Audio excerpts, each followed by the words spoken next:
الحمد للہ رب العالمین والعاقبۃ للمتقین والصلاة والسلام علی رسولہ والانبیاء والمرسلین اما بعد فاعوذ باللہ من الشیطان الرجیم بسم اللہ الرحمن الرحیم فاذکرونی اذکرکم واشکروا لی ولا تکفرون صدق اللہ العظیم۔ اللہ سبحانہ و تعالیٰ قرآن شریف میں فرماتے ہیں تو مجھے یاد کرو میں تمہیں یاد کروں گا، تم مجھے یاد کرو میں تمہیں یاد کروں گا، میرا شکر ادا کرو اور میری ناشکری نہ کرو۔ اللہ سبحانہ و تعالیٰ کو یاد کرنا اتنی بڑی عبادت ہے، اس کا کتنا بڑا فائدہ ہے کہ اگر ہم اللہ سبحانہ و تعالیٰ کو یاد کرتے ہیں تو اللہ سبحانہ و تعالیٰ ہمیں یاد کرتے ہیں۔ اور قرآن شریف میں سورہ العنکبوت میں اللہ سبحانہ و تعالیٰ فرماتے ہیں کہ کیا فرماتے ہیں؟ وَلَذِكْرُ اللَّهِ اکبر، اور اللہ کے ذکر سے بڑی کوئی چیز نہیں۔ یہ کہہ کون رہا ہے؟ اللہ سبحانہ و تعالیٰ فرما رہے ہیں، ہمیں بتا رہے ہیں کہ اللہ کے ذکر سے بڑی کوئی چیز نہیں۔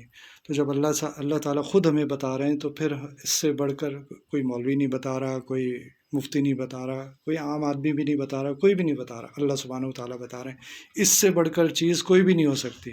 اب یہ ذکر کیا ہوتا ہے، اس کی مختلف صورتیں ہوتی ہیں۔ ایک صورت یہ ہے کہ گناہ کا موقع آیا تو میں نے اپنے آپ کو گناہ سے روک لیا، کیوں؟ مجھے اللہ یاد آ گئے کہ اللہ ایک دن مجھ سے پوچھیں گے تم نے یہ گناہ کیوں کیا تھا، اس کا حساب کتاب ہوگا۔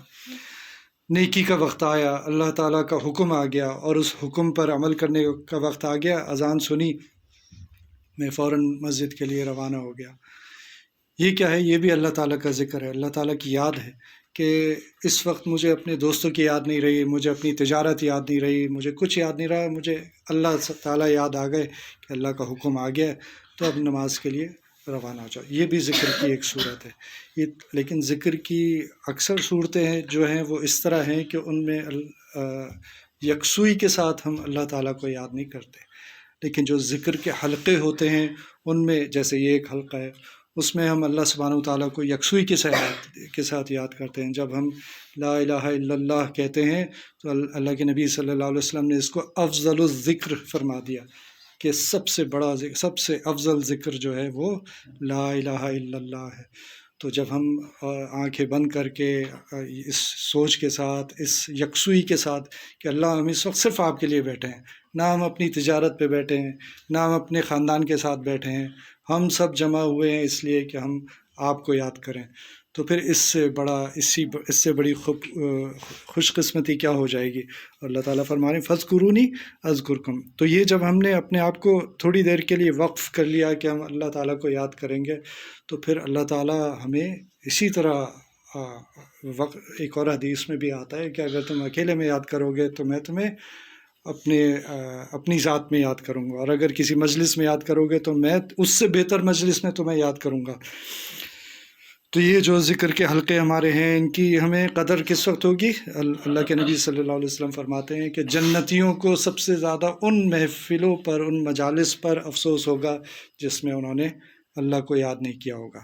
یہ کون لوگ ہیں؟ یہ دوزخی نہیں ہیں، یہ جنتی ہیں جن کو یاد آ رہا ہے، اب جنت میں پہنچ چکے، انعام انہیں مل چکا، لیکن پھر بھی وہ سوچ رہے ہیں کہ کیا وہ مجالس ہوتی اور ہم ان میں واپس جائیں تاکہ ہم ان میں جہاں اللہ کا ذکر رہ گیا وہاں ہم اللہ تعالیٰ کو یاد کریں۔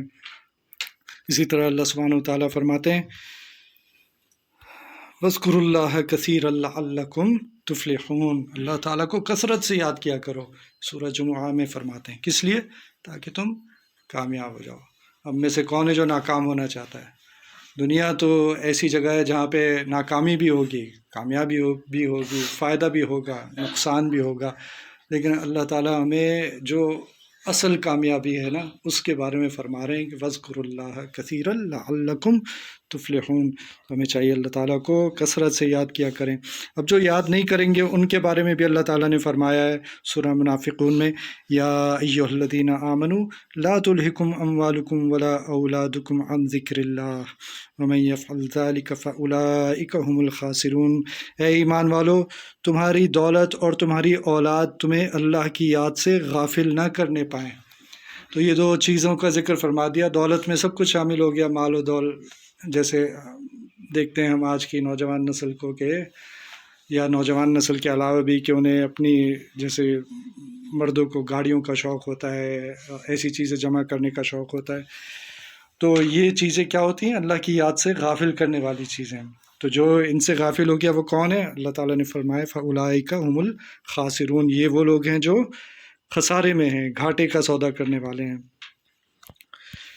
اسی طرح ابن القیم رحمہ اللہ فرماتے ہیں کہ ذکر شیطان کے لیے ایک کوڑے کی مانند ہے، اور اس پر جو لوگ ذکر کرتے ہیں وہ شیطان پہ گویا کوڑا چلاتے ہیں اور اس کو کمزور کر دیتے ہیں.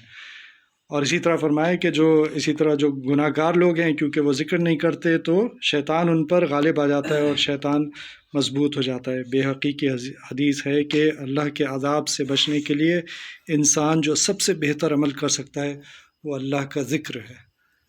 اللہ کے عذاب سے بچنے کے لیے سب سے بہتر عمل جو بتایا وہ کیا؟ اللہ کا ذکر ہے. اسی طرح رسول اللہ صلی اللہ علیہ وسلم ایک مرتبہ اپنے صحابہ رضی اللہ عنہم کے ساتھ سفر کر رہے تھے، تو رسول اللہ صلی اللہ علیہ وسلم نے دیکھا کہ صحابہ جلدی میں ہیں، یعنی سفر جلدی مکمل ہو جائے تو ایک دوسرے سے آگے بڑھنے کی کوشش کر رہے ہیں. تو رسول اللہ صلی اللہ علیہ وسلم نے فرمایا کہ چلتے رہو، یہ جمدان ہے، یعنی مکہ کے قریب ایک پہاڑ کا نام لیا ہے. چلتے رہو، یہ جمدان ہے، مفردون سب سے آگے نکل گئے ہیں. تو صحابہ کرام نے پوچھا کہ مفردون کون ہے؟ تو رسول اللہ صلی اللہ علیہ وسلم نے فرمایا کہ وہ مرد و عورت جو ذکر کا اللہ تعالیٰ کا کثرت سے ذکر کرتے ہیں. تو اللہ کے نبی صلی اللہ علیہ وسلم تو تربیت کرتے رہتے تھے صحابہ کرام کی، کوئی موقع نہیں چھوڑتے تھے. یہ موقع جب دیکھا کہ ایک دوسرے سے آگے نکلنے کی کوشش ہو رہی ہے، وہاں بھی بتا دیا کہ آگے اصل میں نکلنے والے کون ہیں.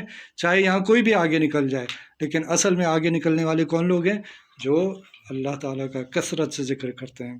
تو اللہ تعالیٰ ہمیں بھی مفردون میں شامل کر لیں.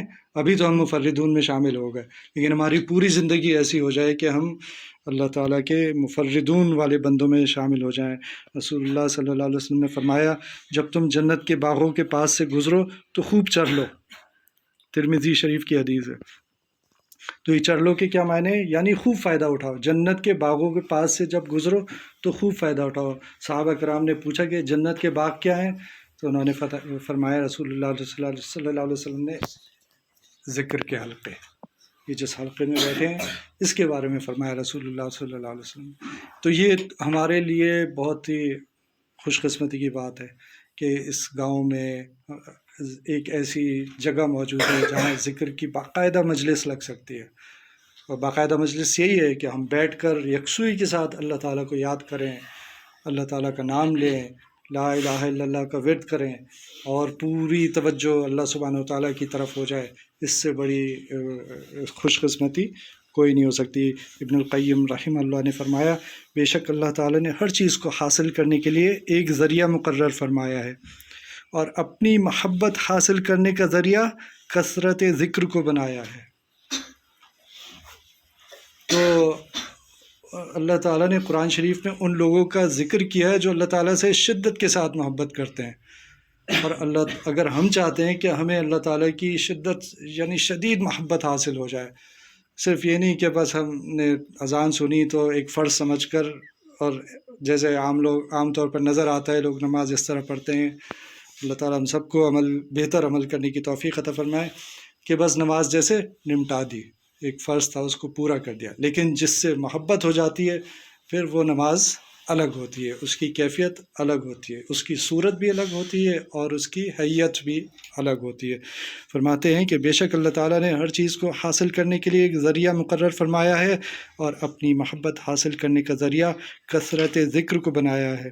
لہذا جو شخص اللہ تعالیٰ کی محبت چاہتا ہے وہ اللہ تعالیٰ کا بکثرت ذکر کرے. اللہ تعالیٰ ہم سب کو عمل کی توفیق عطا فرمائے. جی سارے اللہ رب العزت جو انسان کو کام کرتا ہے اس طرح کرتا ہے نا.